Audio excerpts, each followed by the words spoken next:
ዘመናችን የሆነ ታሪክ ነው ምነግራችሁ። ይህቺ ልጅ ከኛው ጋር አብራ ዩኒቨርሲቲ የተማረች እህታችን ነች። እንደኛው ግን ጥቂት የሰንበት ትምህርት ቤትን ፍሬ ቀምሳለች። በጣም በትልቅ ውጤት ነው የተመረቀችው። ስራ እንደምታገኝ እርግጠኛ ስለነበረች እናት አባቷን ከገጠር ይዛ መጣች። እዚህ እነሱን ጥዬ መምጣት አልችልም፣ አዲስ አበባ ኖራለሁ ብላ ከገጠር ይዛ መጣለች። ስራ ቢፈለግ የለም። 1 ዓመት ከ8 ወር ስራ ሲፈለግ አላገኘችም። ኋላ እፈልግሃለሁ ብላን እኔና አንድ ጓደኛዬ ስናወራ እንግዲህ 1 ዓመት ከ8 ወር ገመናዬን ደብቄ እናት አባቴን በቀንም 1 ቀን እየመገብኩ አኑሬያለሁ። የቤት ኪራይ መከራ ነው፣ ብዙ ነገር ጭንቅ ነው። እባካችሁ ጥቂት ገንዘብ አበድሩኝና ወደ አረብ ሀገር ተሰደዳለሁ አለች። ተይ ብንላት እምቢ አለች። ጥቂት ገንዘብ አዋጣንላት። ለሽልማት የተሰጣትን የአንገት ሐብል የእጇን ሁሉ ሸጣ ጉዞ ወደ አረብ ሀገር ትሄዳለች።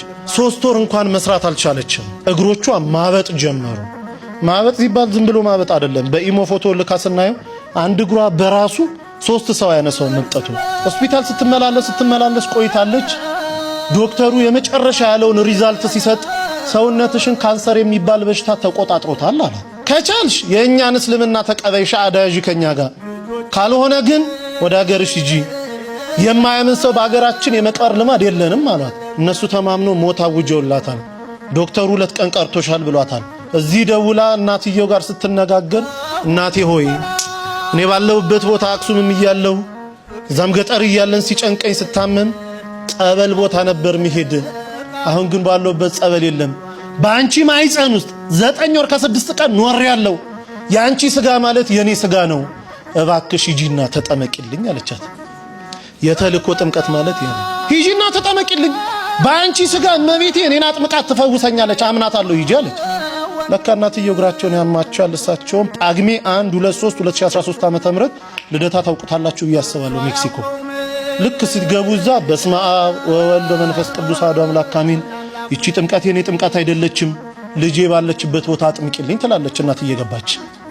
ተጠምቆ ሲወጡ 3 ቀን ነው ተጠምቆ የወጡት። ደውልልኝ አሉ ዶክተሩ። 2 ቀን ቀርቶሻል ብሏል። እናትየው 3 ቀን የተጠመቁት።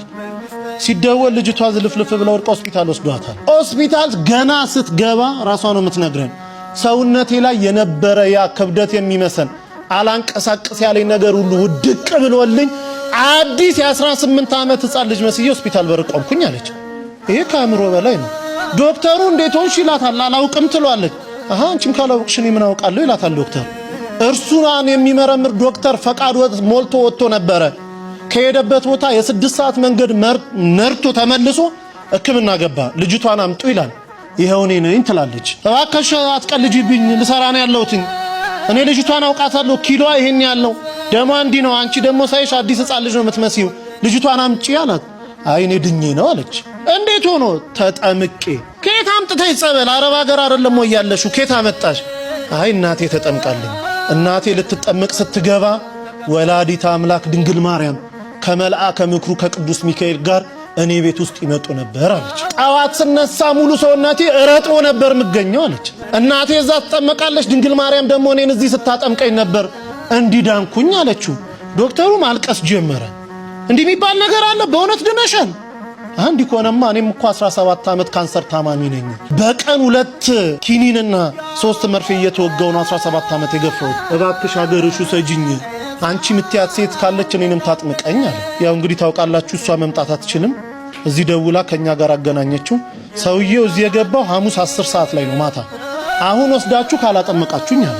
ብንለው ብንሰራው በፍጹም። በኋላ ተደውሎ በአረበኛ የሆነ ነገር አለችው። ተረጋጋ። ለሊት 9 ሰዓት ላይ ተነስቶ ውሰዱኝ አለ። ስንሄድ ቤቱ ተዘግቷል። ገና በር ላይ ካህኑ እየከፈቱ ነው። አብሮ ገባ።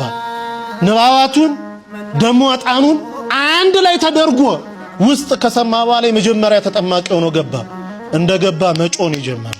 ሲወጣ ሆስፒታል ውሰዱኝ አለ። አረባክ እንደው ቢያንስ 1 ሱባኤ ሳምንት ተጠመቅ። በፍጹም። ከዛች ሴት ጋር ሳወራ እኔ ቤት ውስጥ ይሸተኝ የነበረው ሽታ አሁን እዚህ ቦታ ሸቶኛል። እሷ ስታወራ ሁሌ የሚመጣው ሽታ እኔ ጋር አለ። እባካችሁኝ ውሰዱኝ።